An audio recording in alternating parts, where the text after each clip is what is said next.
ज्ञानतिमिरान्धस्य ज्ञानाञ्जनशलाकया चक्षुरुन्मीलितं येन तस्मै श्रीगुरवे नमः।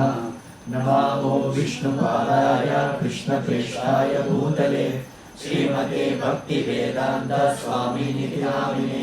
नमस्ते सरस्वती देवे गौरवाणी प्रचारिणे निर्विशेषा शून्यवादी पाश्चात्यदेशधारिणे।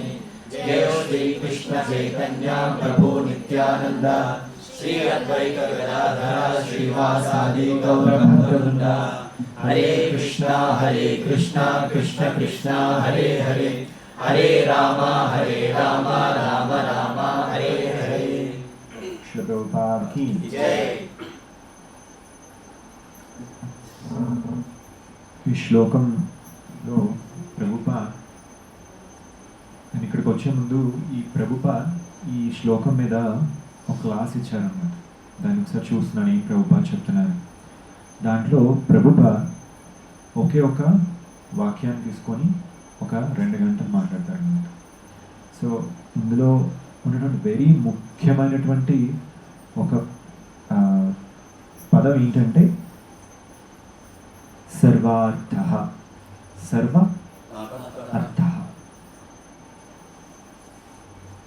మనకి సంస్కృతంలో చాలా మీనింగ్స్ ఉంటాయి. అది దాని అక్కడ ఉపయోగించే విధానాన్ని బట్టి దాని అర్థం మారుతూ ఉంటుంది అన్నమాట. ఇప్పుడు అర్థ అంటే బయట ఏం చెప్తారు, డబ్బులు అని కూడా చెప్తారు కదా. అర్థ మీన్స్. అలాగే ఇంకొక చోట ఏముంటుంది, అర్థ అంటే దానికైనా అర్థం ఉందా అంటే దానికి ఏదైనా మీనింగ్ అయినా ఉందా అని చెప్తారు కదా. కానీ ఇక్కడున్న అర్థ అంటే మనం ప్రహ్లాద్ మహారాజ్ శ్లోకాల్లో చాలాసార్లు ప్రభుపాద్ చెప్తూ ఉంటారు, స్వార్థ గతి విష్ణు కదా. సో అందులో ప్రభుపాద్ ఏం చెప్తున్నారంటే ప్రతి ఒక్కరికి, నేను ఇంగ్లీష్లో అర్థ అంటే ఏం చెప్తానంటే ఇంట్రెస్ట్ అంటారు. అంటే తెలుగులో దాన్ని ఏమంటారంటే ఆసక్తి కదా. ఆసక్తి ప్రతి ఒక్కరికి వేరొక చాలా వాటి మీద ఆసక్తి ఉంటుంది. కొంతమందికి డబ్బు మీద ఉంటుంది, కొంతమందికి చదువు మీద ఉంటుంది, కొంతమందికి బాగా కార్ల మీద ఉంటుంది, కొంతమందికి ఇప్పుడు కొత్త కాలంలో మొబైల్ మీద, గ్యాడ్జెట్స్ మీద, వాటన్నింటి మీదకి ఆసక్తి ఉంటుంది అన్నమాట. యాక్చువల్గా దీంట్లో 2 రకాలైనటువంటి ఆసక్తి ఉన్నాయి. ఒకటి ఏంటంటే మెటీరియల్ అంటే భౌతికపరమైనటువంటి ఆసక్తి, ఇంకొకటి ఏంటంటే ఆధ్యాత్మిక ఆసక్తి. ప్రతి జీవి కూడా కృష్ణుడి యొక్క అంశ కదా. కానీ ప్రతి జీవికి కూడా ముఖ్యంగా ఉండవలసిన ఆసక్తి ఏంటంటే ఆధ్యాత్మిక ఆసక్తి, అంటే స్పిరిచువల్ అటాచ్మెంట్, అటెన్షన్. కానీ ఇక్కడ ఏమవుతుంది అంటే మనం ఈ లోకానికి ఎప్పుడైతే వచ్చామో మన ఆధ్యాత్మిక ఆసక్తి ఏమవుతుంది, భౌతికపరమైనటువంటి ఆసక్తిగా మారిపోతుంది కదా. ఎందుకంటే చాలాసార్లు మనం చూస్తూ ఉంటాం అన్నమాట. కొంతమంది అప్పటి వరకు కూడా మన చిన్నప్పటి నుంచి ఇండియాలో పెరిగినటువంటి, భారతదేశంలో పెరిగిన వాళ్ళు ప్రతి ఒక్కరికి కూడా ఏదో 90% అందరికీ కూడా పుణ్య పనులు చేస్తూ, ఏదైనా ఒక పుణ్య పనులు అంటే గుడికి వెళ్ళడం లేదా మంచి పనులు చేయడం అలాగే పెరుగుతూ ఉంటారు మనకు తెలిసిన బట్టి ప్రకారం చూస్తే. ఇప్పుడు రోజుల్లో మారిపోయి, కానీ కొన్ని సంవత్సరాల క్రితం చూస్తే కనుక ప్రతి ఒక్కళ్ళు కూడా ఆ పుణ్య పని అంటే ఏదైనా మంచి పనులు చేయడం, వేరే వాళ్ళకి ఉపయోగపడి చేయడం అనేది కామన్గా జరిగే యాక్టివిటీ అన్నమాట. ఇప్పుడైతే ప్రతి ఒక్కరికి భయపడే పనులు చేస్తున్నారు, కానీ ఇటువరకు అయితే ప్రతి ఒక్కరికి ఏదైనా పని చేస్తే దానివల్ల ఉపయోగం ఉందా లేదా అనేది ఆలోచించి చేసేవారు అన్నమాట. సో ఇందులో ప్రభుపాద్ ఒక శ్లోక కోట్ చేశారు. అదేంటంటే 7.28, 7వ అధ్యాయంలో 28వ శ్లోకం.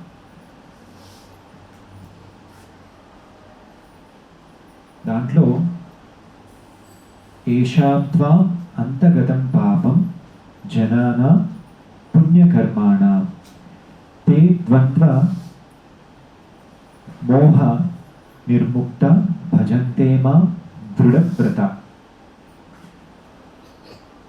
మనందరం ఇక్కడ ఉందాం దేనికి అంటే ఒక ముఖ్య ఉద్దేశం ఏంటంటే మనందరం కూడా కృష్ణుడి యొక్క భక్తులుగా అవడానికి కదా. మన దగ్గర వేరే విధమైనటువంటి ఆసక్తి ఇంకోటి ఏం లేదు. ఎందుకంటే కొన్ని సంవత్సరాలు మనం ప్రభుపాద్ గురించి విన్న తర్వాత, ప్రభుపాద్ బుక్స్ మనం చదివిన తర్వాత, డివోటీస్ తోటి అసోసియేషన్ తీసుకున్న తర్వాత మనలో ఏ ఆసక్తులు ఉండొచ్చు, ఇంకా ఆసక్తి ఉంటుంది, కానీ వాటన్నిటికన్నా ముఖ్యమైనటువంటిది గొప్పది ఏంటి అంటే కృష్ణుడి యొక్క భక్తి. ఆ ఆసక్తి మనలో ఎప్పుడూ ఉంటుంది కదా. మనం తప్పులు చేస్తూ ఉంటాం, ఒక్కొక్కసారి మన ఆ మార్గం నుంచి బయటకు వెళ్తూ ఉంటాం, కానీ మనలో ఉన్నటువంటి అంతరాత్మ చెప్తుంటే లేదు, ఇది కాదు, నీ ఆసక్తి ఇది కాదు. కానీ బయట వాళ్ళతో తిరగడం వల్ల, బయట మెటీరియల్ నేచర్ అంటే భౌతికపరమైనటువంటి కోరికల వల్ల ఎప్పుడు కూడా ఆసక్తి నుంచి మనం పక్కద్రోవ పడుతూ ఉంటాం అన్నమాట. సో ఒకసారి ప్రభుపాద్ని ఒక డివోటీ అడుగుతాను అన్నమాట. ఆయన మేబీ ఒక 7-8 సంవత్సరాల నుంచి పూజారిగా సేవ చేస్తూ ఉంటారనమాట. ప్రభుపాద్, నాకు ఈ మధ్యన నాకు ఈ సేవ చేయడానికి అంత ఆసక్తి ఉండట్లేదు, ఎందుకంటే అంతా కూడా పెద్దగా ఏం చేంజ్ అనిపించట్లేదు నాకు, ఎందుకు అలా జరుగుతుంది అని అడుగుతారనమాట. అంటే ప్రభుపాద్ చెప్తారు, ఇది యాక్చువల్గా మనం చేసే ప్రతి పని కూడా ఒక ఆధ్యాత్మికమైనటువంటి పని కదా, ఒక ట్రాన్సెండెంటల్ యాక్టివిటీ అని అంటారు ఇంగ్లీష్లో. అంటే అది ఎక్కడ కూడా దాంట్లో ఎక్కడైనా ఒక్క చోట కూడా దోషం అనేది లేదు. మనం పక్కాగా చేస్తే 100% ఎఫెక్ట్ వస్తుంది అన్నమాట. అంటే మనం ఎక్కడో ఏదో ఒక తప్పు చేయడం వల్ల మనకి ఆ ఫీలింగ్స్ రావట్లేదు, ఆ ఆసక్తి కలగట్లేదు. అందుకే ప్రభుపాద్ ఏమంటారంటే దానికి యాక్చువల్గా నువ్వు ఆసక్తి చూపించడం అనేది తక్కువ ఉండడం, ఎక్కువ ఉండడం అదేం లేదు, ఇదంతా నీ భ్రమ, నువ్వు చెప్పినట్టు ఫాలో కావట్లేదు, అందుకనని ఇలా జరుగుతుంది. అప్పుడు ప్రభుపాద్ ఏం చెప్తారంటే, నేను టెంపుల్లో ఏం చెప్పానో తూచా తప్పకుండా నువ్వు చెయ్యి, నీ ఆసక్తి 100 రెట్లు అవుతుంది అని చెప్తారనమాట. సో మనం ఎప్పుడైనా మనల్ని మనం గమనించుకుంటూ ఉండాలి. మనకి చాంటింగ్లో ఇంట్రెస్ట్ లేదు అంటే నా ఆసక్తి లేదు, ప్రభుపాద్ క్లాసెస్ వినడంలో ఆసక్తి లేదు, గుడికి వెళ్ళడంలో ఆసక్తి లేదు, లేదా ఏదైనా ఆధ్యాత్మిక ప్రభుపాద్ చెప్పిన వాటన్నిటిలో నాకు ఇంట్రెస్ట్ లేదు, ఆసక్తి లేదు అంటే దానికి కారణం ఏంటి అంటే మనం ఎక్కడో సరిగ్గా వాటిని మనం ఫాలో అవ్వట్లేదు అన్నమాట. సో ఎప్పుడైతే ప్రభుపాద్ చెప్పిన ఇన్స్ట్రక్షన్స్ అంటే ఆ సూచనలన్నీ మనం తూచా తప్పకుండా ఎప్పుడైతే మనం పాటించడం మొదలు పెడతామో మనలో ఉన్నటువంటి ఆ భౌతికపరమైనటువంటి ఆసక్తి 100% తగ్గుతుంది. ఇది ప్రభుపాద్ ఒక లెక్చర్లో తన శిష్యులకు చెప్తారనమాట. సో తగ్గేది ఛాన్సే లేదు, ఓన్లీ నువ్వు ఎలా ఫాలో అవుతున్నది మాత్రమే మనం ఎప్పుడు చూసుకోవాలి, మన ఆసక్తి ఎక్కడ ఉంటుంది, ఎక్కడ పెరుగుతుంది అనేది. తర్వాత ఇంకొక ముఖ్యమైనటువంటి అంశం దీంట్లో ఏం చెప్తారంటే ఈ ఆసక్తి గురించి. ఈ ఆసక్తి మనం వింటాం కదా, ఆదోశ్రద్ధ, సాధుసంగ, భజన క్రియ, రుచి, నిష్ఠ అంటే ఆసక్తి. సో ఇదొక విధానం. ఒక రోజులో కొంతమందికి కొన్ని సంవత్సరాలైనా సరే ఈ ఆసక్తి కలగదు, కొంతమందికి ఆ జన్మలో కూడా ఆసక్తి కలదు. ఆ జన్మ అంతా వాళ్ళు ట్రై చేస్తూ ఉంటారు కానీ ఆసక్తి కలదు. ఎందుకంటే కనుక వాళ్ళు భౌతికంగా వాళ్ళ శరీరం ప్రకారం వాళ్ళు ఇక్కడ ఉన్నారు, కానీ వాళ్ళ మనస్సు ఎక్కడో ఉంటుంది, వాళ్ళ ఆలోచనలు ఎక్కడో ఉంటాయి. వాళ్ళు చేసే పనులు మాత్రం అంటే వాళ్ళ చేతులతో చేసేవి, కాళ్ళతో చేసేవి, నోట్తో చేసేవి మాత్రమే ఇక్కడ ఉంటాయి. కానీ వాళ్ళు ఆలోచనలు, వాళ్ళ మైండ్లో చేసే, మనసులో చేసే పనులన్నీ కూడా ఎక్కడో ఉంటాయి అన్నమాట. దీనివల్ల ఏమవుతుందంటే మనం చేసే పుణ్యఫలం మనం చాలాసార్లు మనం ప్రభుపాద్ లెక్చర్లో ఉంటాం. డివోషనల్గా వచ్చే అంటే ఒక అంటే మనం చేసే భక్తి వల్ల వచ్చే పుణ్యకర్మ వేరు, భౌతిక పరంగా చేసే పుణ్యకర్మ వేరు. భౌతిక పరంగా చేసే పుణ్యకర్మ వల్ల ఏమవుతుంది, మళ్ళీ మనకి వచ్చే జన్మలో ఇంకొక మంచి జీవితం దొరుకుతుంది అనమాట. అంటే ఈ జన్మలో మీరు ఒక 2 కోట్లు 3 కోట్లకు ఆధీనంలో ఉంటే నెక్స్ట్ లైఫ్లో ఒక 100 కోట్లు, ఒక 1000 కోట్లకు ఆధీనంలో ఉండవచ్చు. అంటే ఇంకా కొంచెం మంచి లైఫ్ దొరుకుతుంది, కానీ దానివల్ల ఉపయోగం ఉండదు. దాని గురించి భాగవతంలో ఒక కథ, ఒక పాస్ టైం ఉందన్నమాట, ఒక లీల ఉందన్నమాట. భగవంతుడు సో దీని గురించి నేను ఇప్పుడు ఎక్స్ప్లెయిన్ చేస్తాను. ఎందుకంటే మనం ప్రతి ఒక్కరు మన అందరిలో కూడా ఆ ధర్మ అర్థ కామ మోక్ష వీటన్నిటి గురించి మన దగ్గర ఉంది. అంటే మన చిన్నప్పటి నుంచి మనం పెరిగిన దాని ప్రకారం ప్రతి ఒక్కరు ఒక ప్రాపర్ వే మన డబ్బులు సంపాదించాలి. ధర్మ ప్రకారం అర్థ మనం మనీని తెచ్చుకోవాలి. అంటే ఎవరు కూడా దొంగలించడం, వేరే ఒకరిని చంపి తెచ్చుకోవడం అటువంటి ఎవరు ఏం చేయడం. మనం ప్రాపర్గా మనం వర్క్ చేసి కష్టపడి సంపాదిస్తాం. ఆ తర్వాత ఏంటి, ఇది ప్రతి ఒక్కడు మ్యాక్సిమం ఇండియాలో ఉండేటువంటి మంచి జనాలందరూ ఫాలో అయ్యే విధి ఇది. కానీ దీనివల్ల ఏమవుతుంది అనేది భాగవతం చెప్తుంది. ఇదంతా ఓకే, కానీ ఇది మాత్రమే సరిపోదు, ఇంకా ఎక్కువ మనం చేయాలి. అంటే ప్రతి ఒక్కరు చాలామంది మనం చూస్తే మన తాతలు వాళ్ళందరిలో చూస్తానంటే ఇప్పుడు కొంతమంది జనరేషన్లో ఉన్న వాళ్ళు కూడా ధర్మార్థ కామ మోక్షాలు అందరూ కూడా ఫాలో అవుతారు. కానీ మోక్షం కన్నా ఎక్కువ ఉన్నది ఉంది ఏంటి అనేది ఈ భాగవతం చెప్తుంది. సో ప్రతి ఒక్కరు కష్టపడి పనిచేస్తారు, కొంతమంది కష్టపడి పనిచేస్తారు, తర్వాత దాని నుంచి అర్థ మనీ వస్తుంది, దాని నుంచి కామ వాళ్ళకు ఉన్నటువంటి కోరికలు తెచ్చుకుంటారు. తర్వాత కొంచెం ఏజ్ అయిపోయిన తర్వాత ఓకే ఇప్పుడు కృష్ణారామ అనుకునే టైం వచ్చింది. సో ఇప్పటి వరకు మనం చేసినంతా ఏదైనా వాళ్ళ కొడుకులకో ఎవరికో కొంతమందికి అనాథ ఆశ్రమాలకు వాళ్ళకి ఇచ్చేసి ఓకే వేరే చోట కూర్చుందాం, ధ్యానం చేసుకుందాం, యోగా చేసుకుందాం, లేదా ఇది చేసుకుందాం అది చేసుకుందాం, సెటిల్ అవ్వడానికి ట్రై చేస్తూ ఉంటారు. కొంతమంది పుణ్యాత్మను చూస్తే కనుక ఇటువంటి వాళ్ళు మనం చూస్తూ ఉంటాం. సో ఇంకొక ఉదాహరణ నేను చెప్తాను మేడం. ఒకసారి నేను ఒక హోమం చేయడానికి మా సీనియర్ డివోటీస్తో ఒక ఇంటికి వెళ్ళాం అనమాట. అక్కడ ఒక ఆవిడ మన టెంపుల్కి అని చెప్పి ఒక ఇల్లుని రాసిచ్చారనమాట, మన టెంపుల్కి యూజ్ చేసుకోమని చెప్పి. సో అప్పుడు ఒక సీనియర్ వైష్ణవ్ అడిగారు అనమాట, అమ్మ మీరు ఇంత పెద్ద ఇల్లుని ఇస్తున్నారు కదా దేవుడికి ఉపయోగించుకోమని, సో మీకు ఏం కావాలి అని అడిగింది. అడిగితే జనరల్గా ఆవిడ ఏం చెప్తారు, ఆవిడ బాగా పుణ్యాత్మరాలు అనమాట. ఆవిడ ఏమంటే నాకు మోక్ష కావాలి అని అడిగింది. అప్పుడు దానికి అంటే ఈ రోజుల్లో మోక్ష గురించి ఆలోచించే వాళ్ళు ఉండడం కూడా చాలా కష్టం. అట్లీస్ట్ అంతవరకు వాళ్ళకి తెలిసిందంటే అది చాలా నాట్ ఆర్డినరీ థింగ్. సో అప్పుడు ఆ వైష్ణవ్ అన్నారు, అమ్మ మీరు చేసే పనికి మోక్షం కన్నా ఎక్కువ దొరుకుతుంది. సో అంటే యాక్చువల్లీ ఏంటో మోక్షం కన్నా ఎక్కువ. ఇక్కడ ప్రభుపాలు ఏం చెప్తున్నారు, పాండవులు వాళ్ళు ఆల్రెడీ వాళ్ళందరూ ధర్మ అర్థ కామ మోక్షాలు అన్నింటినీ కూడా జయించేశారు. వాళ్ళు ఇంకా వాళ్ళతో సరిపెట్టుకోలేరు, ఇంకొకటి ఎక్స్ట్రా చేస్తున్నారు. ఏంటది, వాళ్ళ మనస్సుని కృష్ణుడి యొక్క పాదాల మీద కేంద్రీకరిస్తున్నారు అన్నమాట. అంటే ఇది మోక్షం కన్నా ఎక్కువ కదా. సో అదేంటి అనేది ఈ యొక్క లీల ద్వారా మనకి అర్థమవుతుంది. సో మొత్తం మనకి మొదటి స్కందం నుంచి ఒక్కొక్క స్కందంలోకి వెళ్తున్న కొద్దీ కూడా శుకదేవ్ గోస్వామి పరీక్షిత్ మహారాజ్కి వేరే వేరే రాజుల గురించి, భగవంతుడి యొక్క లీలల గురించి, ఆయా యుగాల్లో ఏమేమి జరిగాయి వాటన్నిటి గురించి కూడా వివరిస్తూ వస్తారనమాట. అలా వచ్చిన 9వ అధ్యాయంలో మనందరం మనం చదివి ఉంటే కనుక అక్కడ మనం వివరచ్చు యయాతి గురించి ఒక వివరణ మనం వింటాం. విన్నారా యయాతి? సో ఆ యయాతి గురించి ఇప్పుడు నేను చెప్తాను.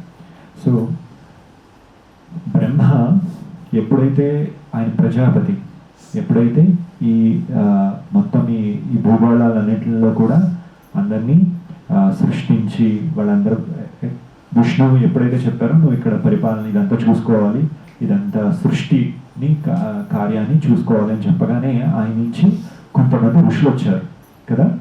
భాగవతం ప్రకారం మనందరూ చూస్తాం, అత్రి, భృగు, అలా కశ్యప, దక్ష ప్రజాపతి వీళ్ళంతా కూడా వస్తూ ఉంటారు. అందులో అత్రి వచ్చి ఉంటారు. ఆ అత్రి నుంచి చంద్ర వస్తారన్నమాట, చంద్రభగవాన్. చంద్ర నుంచి బుధ, ఆ బుధ నుంచి పూర్వ అని చెప్పి ఒక రాజు వస్తారన్నమాట. నేను ఇంకా దాన్ని ఫర్దర్ నేను ఎక్స్ప్లెయిన్ చేయట్లేదు, మనకి నేను జస్ట్ షార్ట్ చేస్తున్నాను. ఆ పూర్వ నుంచి ఆయు అనే ఒక అతను వస్తాడన్నమాట, అతనికి కొడుకుగా జన్మిస్తాడు. ఆ ఆయు నుంచి నహుష అని చెప్పి ఇంకొక కొడుకు పుట్టారు. ఈ నహుష చాలా ధర్మాత్ముడు అనమాట. అతను చేసే యజ్ఞాలకు ఫలితంగా తన సొంత శరీరంతో అతనికి ఇంద్రలోకం వెళ్ళే ప్రాప్తి కలుగుతుంది అనమాట. ఇంద్రలోకం వెళ్తాడనమాట. ఇప్పుడు దాకా నేను ఏం చెప్తున్నాను, అతను చాలా పుణ్యాత్ముడు అని చెప్తున్నాను. అతడు ఇంద్రలోకం వెళ్ళగానే అతను చాలా ఒక ఎంతో నాగరికత తెలిసిన వాడు అటువంటి వాడు అనమాట. ఎన్నో పురాణాలు వాటన్నిటి గురించి తెలిసిన ఒక రాజర్షి లాంటి వాడు నహుష. ఆ నహుష ఇంద్రలోకం వెళ్ళిన తర్వాత ఏమైంది, అక్కడ ఇంద్రుడు లేని టైంలో ఇంద్రుడి యొక్క భార్యని సచీదేవిని చూసి ఆవిడతో తిరగాలని చెప్పి కోరిక కలుగుతుంది అనమాట. సో దీన్ని బట్టి ప్రకారం మనకి ఏమర్థం అవుతుంది, ఈ లోకంలో మనం ఎంత ఎత్తుకెళ్ళినా ఈ కామ క్రోధ లోభ మత మత్సర్యాలన్నీ మనకి వదిలే ఛాన్స్ లేదు. ఎందుకంటే మనం ఇవన్నీ కూడా కృష్ణుడు భక్తి యొక్క పూర్తిగా తీసుకునేంత వరకు ఇది పోయేటువంటి ఛాన్సే లేదు. ఎందుకంటే మనలో కోరికలు వస్తూనే ఉంటాయి, కోరికలు పుడుతూనే ఉంటాయి. ఆ కోరికల్ని ఎలా అదుపు చేసుకోవాలనేది ఓన్లీ కృష్ణ భక్తుడికి మాత్రమే తెలుస్తుంది. లేదంటే ఈరోజు ఒక కోరిక వస్తుంది, రేపు ఒక కోరిక వస్తుంది, అలా అలా కోరికలు పెరుగుతూనే ఉంటాయి. సో దానివల్ల ఆ సచిమాత వెంటనే వెళ్ళి వేరొక ఋషులకి చెప్తారనమాట, ఇలా జరుగుతోంది, నన్ను కాపాడినంటే అప్పుడు అతన్ని శపిస్తారంట ఋషులందరూ కూడా. అప్పుడు అతను కొండ చిలువగా మారిపోయి అక్కడి నుంచి భూమి మీద పడతాడనమాట. చూసారా, అంత గొప్ప రాజర్షి చేసే ఒక నీచమైన పని వల్ల అంత స్థాయి నుంచి భూమి మీద ఒక కొండ చిలువగా పడి శాపాన్ని పొందాడనమాట. తర్వాత ఇతనికి నహుషాకి నహుషాకి 6 కొడుకులు ఉంటారనమాట. అందులో ఫస్ట్ వన్ వచ్చి యతి, రెండవ కొడుకు పేరు యయాతి, మూడవ కొడుకు పేరు సరియాతి, నాలుగో కొడుకు ఆయతి, వియాతి, కీర్. సో ఇలా 6 కొడుకులు ఉంటారు. దీంట్లో రాజ్యాన్ని ఎవరికి ఇస్తారు, అప్పుడు ప్రకారం పెద్ద కొడుకు కదా ఇచ్చారు. కానీ ఈ పెద్ద కొడుకు యతి అతడు ఒక శుద్ధ భక్తుడు అనమాట. అతడికి వేటి మీద, ఈ ప్రపంచాలు అన్నటువంటి వేటి మీద కూడా ఆశ ఉండదు. అందుకని అతను ఏం చెప్తాడో, నాకు ఇవేం వద్దు, నేను అడవికి వెళ్ళిపోయి దేవుడి గురించి తపస్సు చేసుకుంటానని చెప్పి వదిలేస్తాడనమాట. తర్వాత ఆ రాజ్యం ఎవరికి వస్తుంది, యయాతికి వస్తుంది అనమాట. సో యయాతి ఏం చేస్తారు, ఇతను కూడా ఒక ధర్మాత్ముడు. సో ఇతడు ఒక రాజర్షి యొక్క కొడుకు. సో ఇతను ఏం చేస్తాడంటే మిగిలిన సోదరులకు కూడా 4 దిక్కుల్లో ఉన్నటువంటి రాజ్యాన్ని ఇచ్చి వీళ్ళందరూ చక్కగా పరిపాలించుకుంటూ ఉంటారనమాట. అయితే ఈ యయాతి ఒక రోజున అడవికి వెళ్తాడనమాట, వేటకని చెప్పి. అప్పట్లో రాజులు వేటకి వెళ్తూ ఉండేవారు కదా. అలా వెళ్తూ ఉంటుంటే అతను ఒక అడవిలో ఒక బావిలో ఒక అమ్మాయిని చూస్తాడనమాట. ఆ అమ్మాయి పేరు వచ్చి దేవయాని. సో ఎవరి దేవయాని అంటే కనుక శుక్రాచార్య యొక్క కూతురు అనమాట. సో ఈవిడ ఎందుకు పడి ఉందంటే కనుక ముందుగా పరీక్షిత్ మహారాజుకి శుకదేవ గోస్వామి చెప్తూ ఉంటారన్నమాట. ఈ దేవయాని వృషపర్వ అని ఒక రాజు దగ్గర, ఆ రాజు యొక్క కూతురు శర్మిష్ఠ, వీళ్ళిద్దరూ కూడా మంచి స్నేహితులు అనమాట. వీళ్ళిద్దరూ ఒక గార్డెన్లో, ఒక తోటలో, ఒక వనంలో ఆడుకుంటూ ఉంటారు అనమాట. ఆడుకుంటూ ఉంటే తర్వాత అక్కడ ఒక కొలను చూసి అందులో స్నానం చేయాలని అనుకుంటారు అనమాట. అప్పుడు అందులోకి వెళ్ళి వాళ్ళు స్నానం చేస్తూ ఉంటుంటే వీళ్ళంతా ఉండేది ఏంటంటే కైలాస పర్వతానికి దగ్గరలో ఉంటారనమాట, శర్మిష్ఠ, దేవయాని. సో అదేమవుతుందంటే ఆ టైంలో వాళ్ళు స్నానం చేస్తున్న టైంలో శివుడు పార్వతి నంది మీద ఎక్కి ఆ పక్క నుంచి వస్తూ ఉంటారనమాట. అది చూసి వీళ్ళందరూ కూడా సిగ్గుపడి అక్కడి నుంచి బయటకు వచ్చి వాళ్ళ క్లోత్స్ తీసుకొని వేసుకోవాలనుకుంటారు, వాళ్ళ బట్టలు వేసుకోవాలనుకుంటారు. ఆ టైంలో శర్మిష్ఠ ఏం చేస్తుందంటే చూసుకోకుండా దేవయాని క్లోత్స్ తీసుకొని వేసుకుంటుంది అనమాట. దానికి ఈ దేవయాని మనకు శుక్రాచార్య గురించి విని ఉంటాం కదా, ఆయనకి ఏదైనా అంటే వెంటనే కోపం వచ్చేస్తుంది. అలాగే అతని కూతురు కూడా అంతే. ఆవిడకి అందులో ఏం చెప్తారో Prabhupad, she is very short temper అని అంటారు. అంటే చిన్నదానికి కూడా వెంటనే కోపం వచ్చేస్తుంది అనమాట. సో ఈ శర్మిష్ఠ తిరుగుతుంది అనమాట. వీళ్ళంతా మా ఇంటికి వచ్చి మా నాన్న దగ్గర చేతులు కట్టుకుని నిలబడే కుక్కలు లాంటి వాళ్ళు అని చెప్పి ఆవిడ తిరుగుతుంది అనమాట. దానికి ఆవిడ కోపం వచ్చి తన శర్మిష్ఠ ఏం చేస్తుందనంటే ఆవిడ బట్టలు తీసేసుకొని ఆవిడని తీసుకొని ఒక బావిలో తోసేస్తారనమాట. సో ఆవిడ ఇంకా ఎవరు ఆవిడకి సహాయం చేయడానికి లేదు. అప్పుడు చెప్పాను కదా, ఈ యయాతి అక్కడికి వస్తారనమాట. ఆ యయాతి ఆవిడని చూసి ఆయన పైన ఉన్నటువంటి ఒక ఉత్తరీయాన్ని తీసి ఆవిడకి ఇచ్చి ఆవిడ పైకి లాగి ఆవిడకి సహాయం చేస్తాడనమాట. అప్పుడు వేదిక మన శాస్త్రం ప్రకారం ఎవరైతే ఒక స్త్రీని వివస్త్రీగా అంటే పట్టలేకుండా చూస్తారో అప్పుడు అతని భర్తగా వివాహం చేసుకోవాలి. సో అప్పుడు ఆ రూల్ ప్రకారం ఆవిడ చెప్తాను, దేవయాని మీరే నా భర్త, నేను ఇప్పుడు వేరే ఒకళ్ళని ఎవరిని కూడా నేను పెళ్లి చేసుకోలేను, నన్ను పెళ్లి చేసుకోండి అని చెప్పి అడుగుతున్నాను, నన్ను వివాహం చేసుకోండి అని అడుగుతుంది. దానికి యయాతి ఒప్పుకుంటారు. అప్పుడు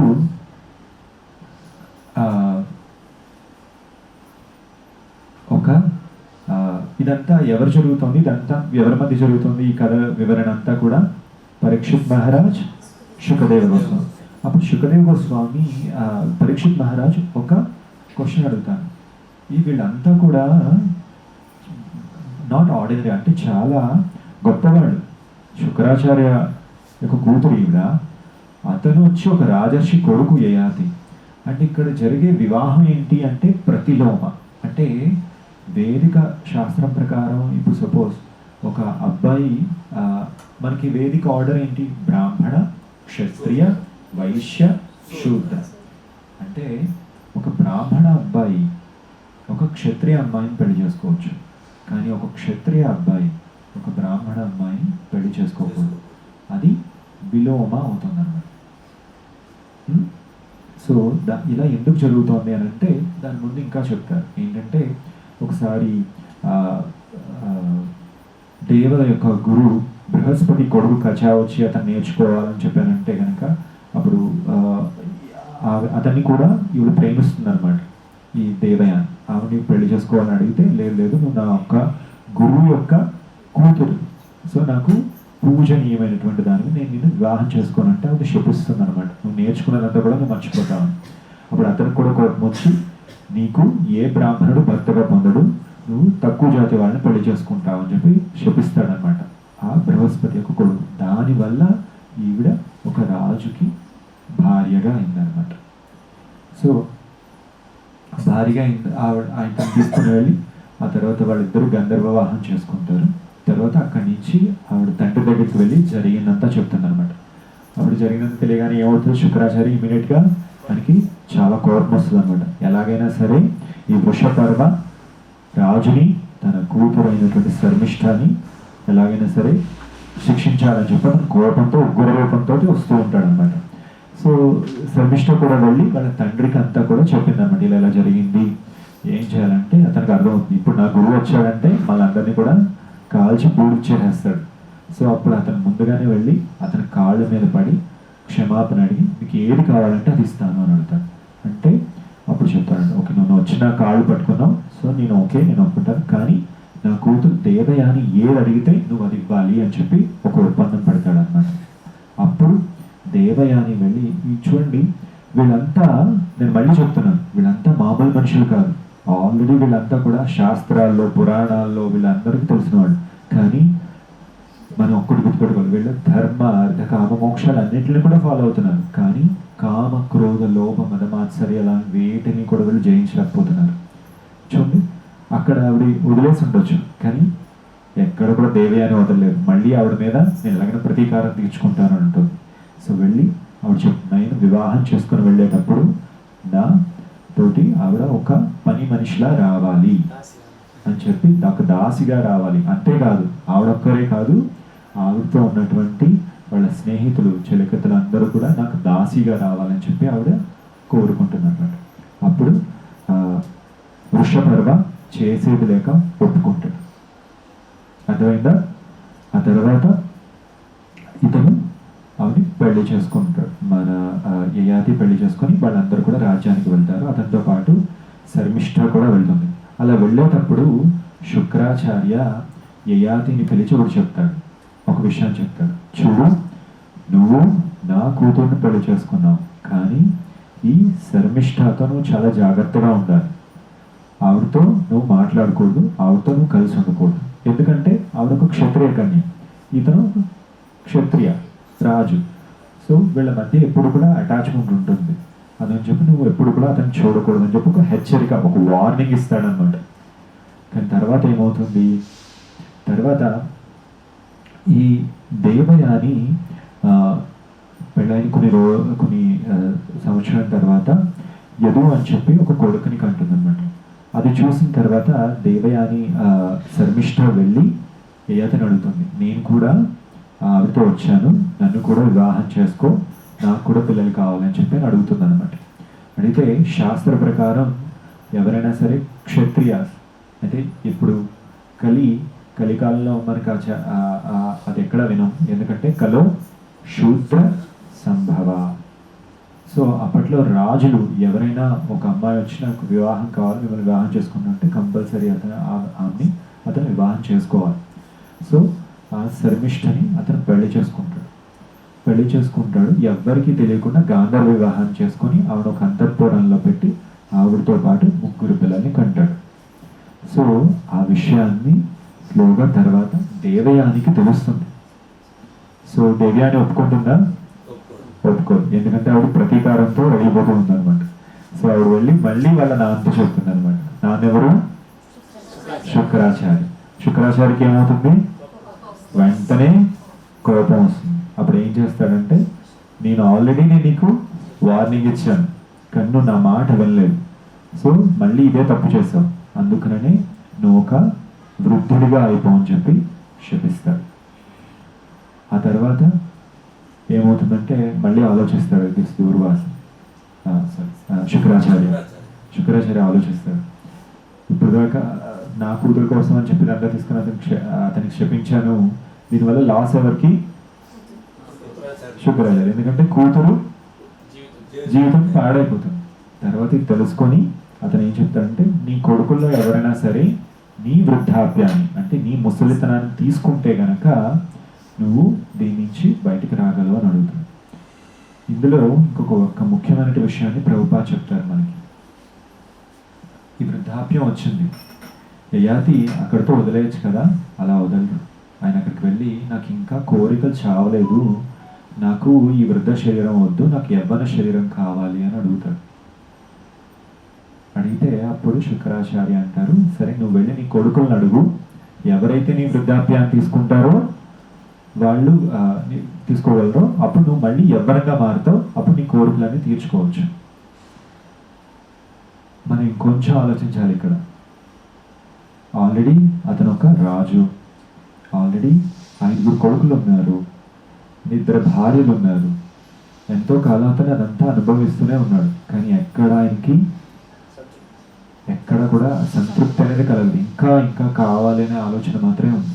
సో దీని ప్రకారం మనం ఆలోచించాలి. ఎవరైతే మనం ఈ ఐహిక బంధాల్లో కూర్చుకుంటారో దాని నుంచి బయటకు రావడం చాలా చాలా కష్టం.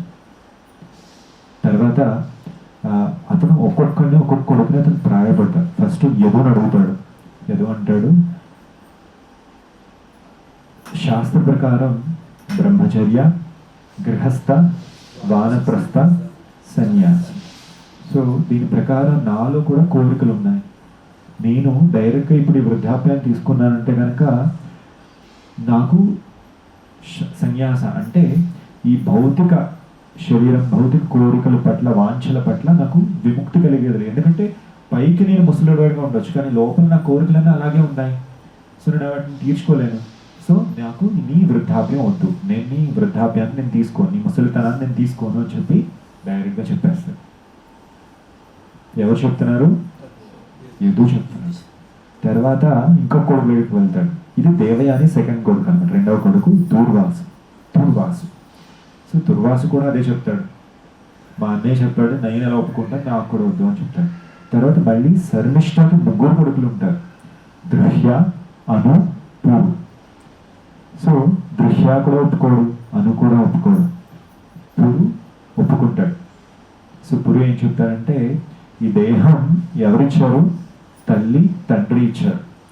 సో ఈ దేహాన్ని తల్లి తండ్రి యొక్క సేవలో ఉపయోగించడం వల్ల కన్నా ఉపయోగం ఏముంది అని చెప్పి ఆ శాస్త్రిక పరంగా వివరణ ఇచ్చి అతని యొక్క వృద్ధాప్యాన్ని తీసుకుంటాడు. అప్పుడు వృద్ధాప్యాన్ని తీసుకున్న తర్వాత ఈ యయాతి మళ్ళీ యవ్వనాన్ని పొందుతాడనమాట. సో యవ్వనాన్ని పొందిన తర్వాత వీళ్ళిద్దరూ దేవయాని, యయాతి వేరే ప్లేస్కి వెళ్ళిపోయి, వేరే చోటుకు వెళ్ళిపోయి అక్కడ మళ్ళీ వాళ్ళ జీవితాన్ని గడుపుతూ ఉంటారన్నమాట. సో అలా ఎన్ని సంవత్సరాలు అతను పరిపాలించాడంటే ఈ భూమండలాన్ని 1000 సంవత్సరాలు పరిపాలించాడు. 1000 సంవత్సరాలు పరిపాలించిన తర్వాత అతనికి ఎక్కడా కూడా సంతృప్తి లేదు. కోర్స్ చాలామంది రాజు 30 సంవత్సరాలు 50 సంవత్సరాలు పరిపాలించిన వాళ్ళు కూడా ఉన్నారు. కానీ యయాతి 1000 సంవత్సరాలు పరిపాలించిన తర్వాత అతనికి ఎక్కడ సంతృప్తి అనేది కలగట్లేదు. అతనిలో ఉన్నటువంటి వాంఛలు కోరికలు ఎక్కడ కూడా తగ్గడం లేదు. సో దానికి అతను బాధపడుతూ ఉంటాడు అన్నమాట. ఎందుకంటే వీళ్ళంతా కూడా రాజర్షి. ఏదో ఒక కోరికల వల్ల వచ్చిన వాళ్ళ మెయిన్ ఆసక్తి, వాళ్ళ మెయిన్ ఇంట్రెస్ట్ కృష్ణ భక్తిని ఎక్కడ కూడా వదలరు. ఎందుకంటే భగవంతుడు ఎప్పుడు కూడా వాళ్ళ భక్తులకు ఎప్పుడు కూడా గుర్తు చేస్తూ ఉంటాడనమాట. సో అప్పుడు మళ్ళీ అతను తన భార్యను పిలుస్తాడు, దేవ్యాని పిలిచి ఒక కథ రూపంలో తన జీవితాన్ని చెప్తాడనమాట. చూడు, నేను నీకు ఒక కథ చెప్తాను, నువ్వు శ్రద్ధగా వినాలి అని చెప్తాడు. అప్పుడు ఒక 2 మేకల యొక్క చరిత్ర కింద చెప్తాడనమాట. అదే సేమ్ థింగ్. ఏం చెప్తాడంటే, ఒక మేక బయట ఒక వనంలో తిరుగుతూ ఉంటుంది. తర్వాత ఆ మేక ఒక బావిలో పడినటువంటి ఇంకొక మేకను చూసి పైకి తీసుకొస్తాడు. తర్వాత వాళ్ళిద్దరు కలిసి ఉంటారు, తర్వాత పిల్లలు పుడతారు, ఇదంతా చేస్తాడు.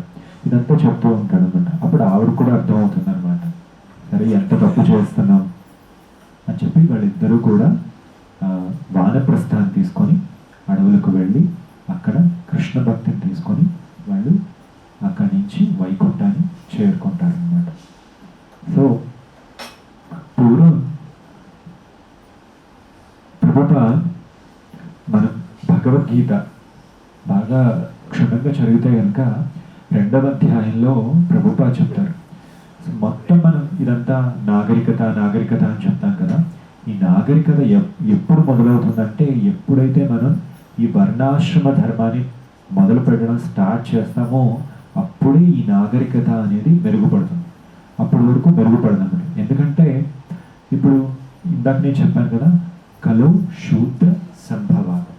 ఎందుకు శూద్ర సంభవాత్? ఏంటి శూద్ర అన్నది తప్పే ఉంది, అది బ్రాహ్మణులలో ఏంటి గొప్ప అంటే కనుక ఈ శాస్త్రాస్ ఏం చెప్తున్నా, శూద్ర అంటే ఏంటంటే ఎప్పుడు కూడా పరుల గురించి కానీ లేదా దైవాన్ని గురించి కూడా ఆలోచించడం. శూద్ర అంటే శూద్ర యొక్క స్వభావం ఏంటంటే, నాకేంటి, నేను ఎలా సంతోషంగా ఉండగలను, నేను ఎలా నా కోరికలు తీర్చుకోగలను, ఇది శూద్ర యొక్క స్వభావం.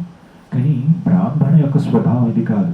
బ్రాహ్మణ యొక్క స్వభావం ఏంటి, పరులకి ఏం చేయగలను, నన్ను నేను ఈ సంసార దావాల నుంచి బయటికి ఎలా పడగలను అనే ఆలోచన, అటువంటి భావన కలిగేది ఓన్లీ బ్రాహ్మణ యొక్క స్వభావం. నేను ఇక్కడ మనం ఎప్పుడు కూడా ఈ వేదాలు ఎక్కడ కూడా ఇది ఒక క్యాస్ట్ కింద ఎక్కడ కూడా, ఇది ఒక బ్రాహ్మణ యొక్క కులం కాదు, బ్రాహ్మణ యొక్క స్వభావం. మనం ఇది ఎప్పుడు కూడా ఆలోచించాలి. క్షత్రియ బ్రాహ్మణ అని కూడా జన్మ నుంచి వచ్చేది కాదు, అది తన యొక్క స్వభావం, ఆ జీవ యొక్క స్వభావం, తన పూర్వజన్మ, ఆ తర్వాత ఈ జన్మలో అతను పెరిగేటువంటి అతను ఎలా పెరుగుతున్నాడు, ఏ గుణాలను అతను తీసుకుంటున్నాడు, దీన్ని బట్టి అతడి యొక్క స్వభావం అనేది తెలుస్తూ ఉంటుంది అనమాట. సో నెక్స్ట్, సో ప్రభుపాద ఏం చెప్తారంటే, ఈ ధర్మార్థ కామ మోక్షాల కన్నా పైనది ఏంటి అనేది మనకి ఇప్పుడు అర్థమైంది. ఏంటది? కృష్ణ భక్తి.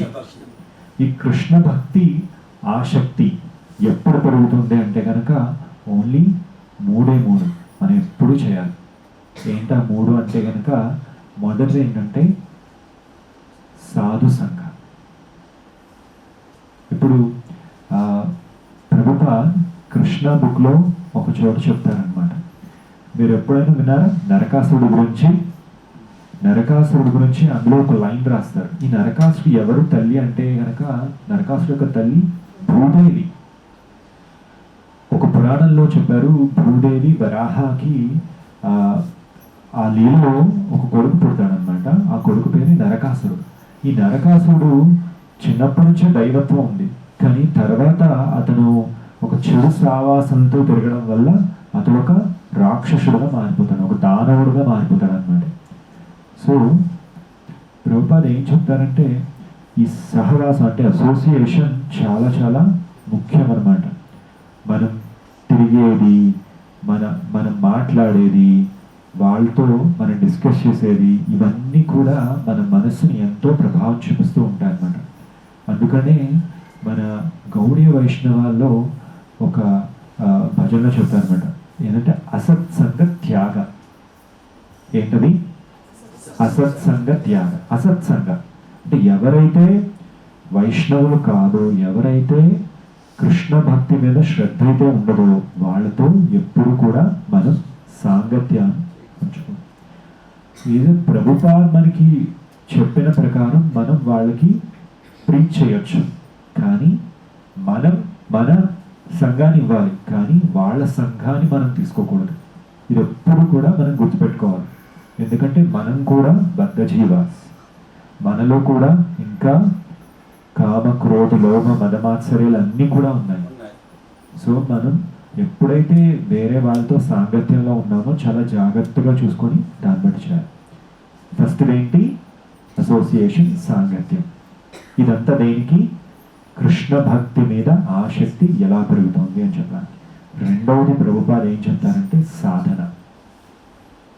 ఏంటది? సాధన.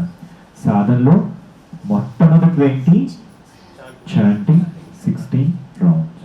మనం 16 రౌండ్లు మనం ఎలా చేస్తున్నాం? ప్రతి ఒక్కళ్ళు చేస్తారు, ఎందుకంటే మ్యాక్సిమం వాళ్ళు అప్రూవ్ చేస్తారు, వాళ్ళు గురువు దగ్గర దీక్ష తీసుకున్నారు, అదంతా చేశారు, ప్రతి ఒక్కళ్ళు చేస్తారు. కానీ ఎలా చేస్తున్నాం? 16 రౌండ్లు ఎలా చేస్తున్నాం మనం? ఎందుకంటే మనం కొత్తగా స్టార్ట్ చేసినప్పుడు 16 రౌండ్లు బాగా చేస్తాం, కానీ అదే ఒక 5 మేబీ నాట్ ఈవెన్ 5 సంవత్సరాలు, ఒక 2 సంవత్సరాలు 3 సంవత్సరాల తర్వాత ఏమవుతుంది? మనకు ఉన్నటువంటి ముఖ్యమైనటువంటి ధర్మం ఏంటంటే బద్ధ ధర్మం, అంటే కండిషన్ అన్నమాట. ఒక రౌండ్ అయిందా లేదా అని చూస్తాం తప్ప ఆ రౌండ్ ఎలా అయిందని మనం ఎప్పుడు కూడా ఆలోచించాం కదా. సో మనల్ని మనం క్వశ్చన్ వేసుకుంటూ ఉండాలి, ఈరోజు నా చాంటింగ్ బాగుందా లేదా? టెంపుల్కి దగ్గరలో ఉన్నవాళ్ళు, టెంపుల్లో ఉన్నవాళ్ళు, లేదా టెంపుల్కి ప్రతి ఒక్కరు వచ్చేవాళ్ళు అందరికీ కూడా సాధన ఇక్కడ బాగానే ఉంటుంది. అంటే నేను చెప్పాను ఏంటంటే మీరు జస్ట్ అది ఒక గుంపులో అనమాట, మనం పుష్ చేస్తే ఎలా వెళ్తాం అలా వెళ్ళిపోతుంది. కానీ మనలో మనం ఎప్పుడు కూడా క్వశ్చన్ వేసుకుంటూ ఉండాలి, ఈరోజు నా సాధన ఎలా ఉంది, నా శ్రవణం ఎలా ఉంది కదా. సో సంఘ అయింది, తర్వాత సాధన. సాధన అయిన తర్వాత ఇంకొకటి ఏంటంటే, రీసెంట్గా నేను ఒక మ్యాగజైన్, ఒక ప్రభుపాద్ కృష్ణ వాయిస్ చదువుతున్నాను, దాంట్లో చెప్తున్నారు అనమాట. యాక్చువల్లీ ప్రతి ఒక్కళ్ళు కూడా చదువుతారు ప్రభుపాద్ బుక్స్, మనం చదువుతూ ఉంటాం కదా, రోజుకు 1 గంట అయినా చదువుతాం, లేదా ఒక అరగంట అయినా చదువుతూ ఉంటాం. చదివిన తర్వాత ఏం చేస్తాం? సో దానికి ఒక ప్రభుపాద్ గైడ్లైన్స్ ప్రకారం వాళ్ళు ఏం చెప్తున్నారంటే, ప్రభుపాద్ బుక్స్ చదివిన తర్వాత ఫస్ట్ రీడింగ్ అయింది, ఆ రీడింగ్ అయిన తర్వాత మనం దాన్ని డిస్కస్ చేయాలన్నమాట వేరే వాళ్ళతో, ఎవరైనా ఇంకొక డివోటీస్తో. ఇది ఎంతవరకు సాధ్యం? అట్లీస్ట్ వీక్లో ఒక 2 రోజులు 3 రోజులు బయట ఉన్న వాళ్ళకైతే, మామూలుగా మేము టెంపుల్లో ఉన్న వాళ్ళకి మాకు ప్రతిరోజు సాధ్యమయ్యే ఛాన్స్ ఉంది. కానీ బయట ఉన్న వాళ్ళకి ఏం చేయాలంటే అట్లీస్ట్ నేను వింటే ఉండేవాడిని, మేము ఫోక్ హాస్టల్లో ఉన్నప్పుడు మాకు ఒక సీనియర్స్ ఉండేవారనమాట. వాళ్ళు ఏం చేసేవారంటే వాళ్ళ వేరే ఒకరికి ఫోన్ కాల్ చేసి వాళ్ళు చదివే డిస్కస్ చేసేవారు అనమాట. అంత సీరియస్గా వాళ్ళు ప్రాక్టీస్ చేసేవారు అప్పటి రోజుల్లో. సో మనం వేరే వాళ్ళతో చదివిన దాన్ని డిస్కస్ చేయాలి. డిస్కస్ చేయడం వల్ల ఏమవుతుంది? నెక్స్ట్ ఏంటి? మనకి క్లియర్గా అండర్స్టాండ్ అవుతుంది అనమాట, మనం ఏం చదివాం, యాక్చువల్గా చదివింది అసలు ఏంటి, ఎక్కడుంది. సో ఫస్ట్ ఏంటి? రీడింగ్, ఆ తర్వాత డిస్కస్ చేస్తాం, ఆ తర్వాత we will understand that one. అంటే మనకి అది అర్థం అవుతుంది ఏం చదివాము ఏంటి అనేది. సో ఈ అండర్స్టాండింగ్ అయిన తర్వాత ఏం చేస్తాం? దాన్ని అప్లై చేస్తాం. ఏంటది? అప్లై చేస్తాం. సో మళ్ళీ వెనక్కి వెళ్దాం. సో ఫస్ట్ ఏం చెప్పాను? సంఘ. సెకండ్ వచ్చి సాధన. సాధనలో మన చాంటింగ్ ఎలా ఉంది, రీడింగ్ ఎలా ఉంది. ఇంకా ముఖ్యమైనటువంటి ఇదంతా మన సాధనలోనే చెప్తున్నాను. ఇంకా మూడవది ముఖ్యమైనది ఏంటంటే ఫాలోయింగ్ రెగ్యులేటివ్ ప్రిన్సిపల్స్ అన్నమాట. సో మ్యాక్సిమం 80% మనందరం బాడీ లెవెల్లో ఫాలో అవుతూనే ఉంటాం, ఎక్కడ కూడా ఫెయిల్ అవ్వం మ్యాక్సిమం. కానీ దానికన్నా సాధన ఇంకొక ముందు స్టెప్ ఏంటంటే మన మనస్సులో ఆ 4 రెగ్యులేటివ్ ప్రిన్సిపల్స్ ఫాలో అవుతున్నామా లేదా అనేది మనం క్వశ్చన్ వేసుకుంటూ ఉండాలన్నమాట. ఎందుకంటే ఇప్పుడున్న కాలం ప్రకారం మేబీ చిన్నప్పటి నుంచి మనం సంఘ కొంచెం బాగుంటే కనుక మధ్య ధూమపానం లేదా జూదం అవన్నీ ఉండదు. కానీ ఇంకొకటి ఏంటంటే ఓన్లీ మనం ప్రతి ఒక్కరికి ఇబ్బంది పడేది కామవాంఛ.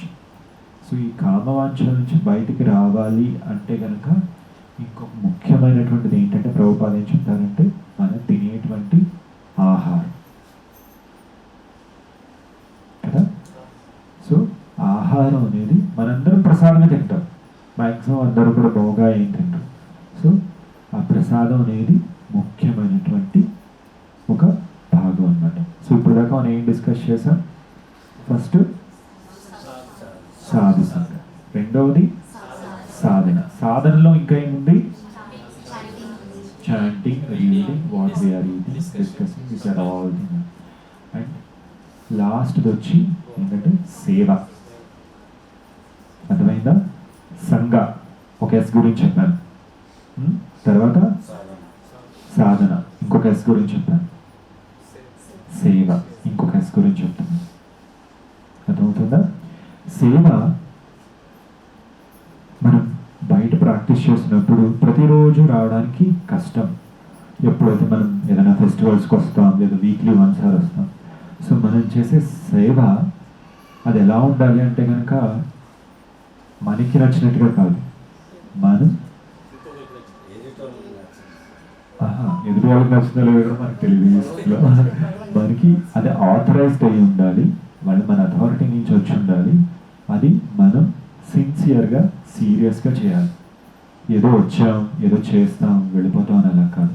ఎందుకంటే సేవ కూడా మన జీవితంలో ఒక ముఖ్యమైనటువంటి ఒక అంశం. ప్రతి ఒక్కల సాధకుడికి ఈ సేవ అనేది చాలా ఇంపార్టెంట్ అనేది అనమాట.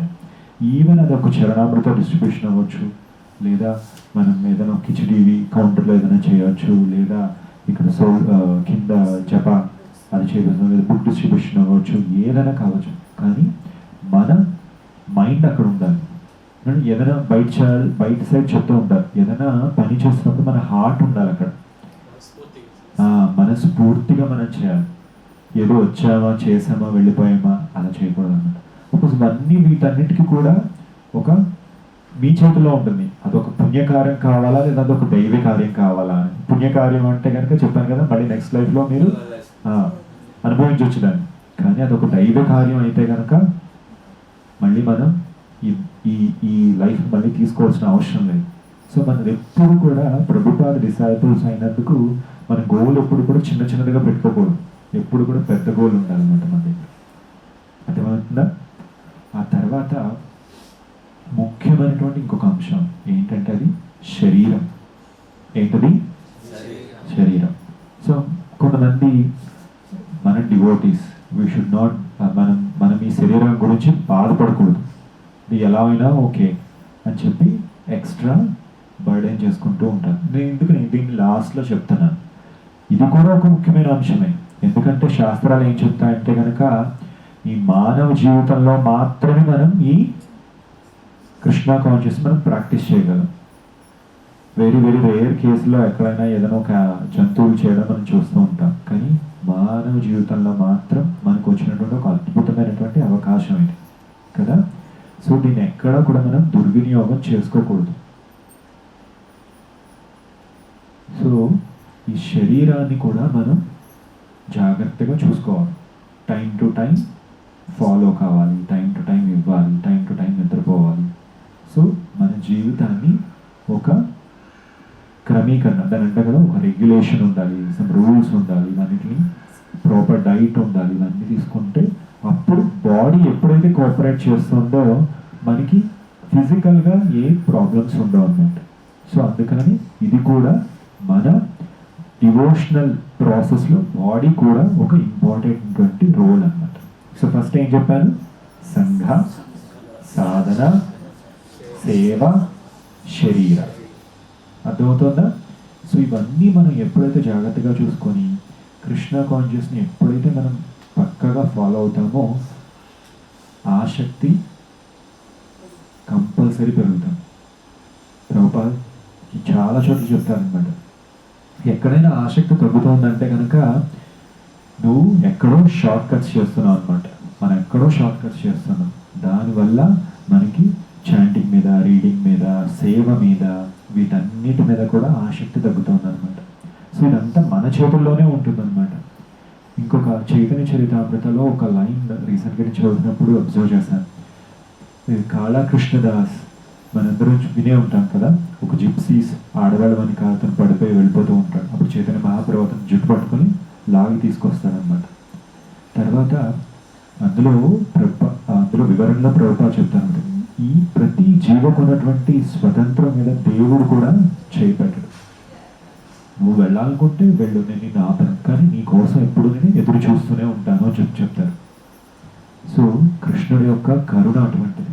సో మన ఆ కరుణని ఎప్పుడు కూడా మిస్యూజ్ చేసుకోకూడదు.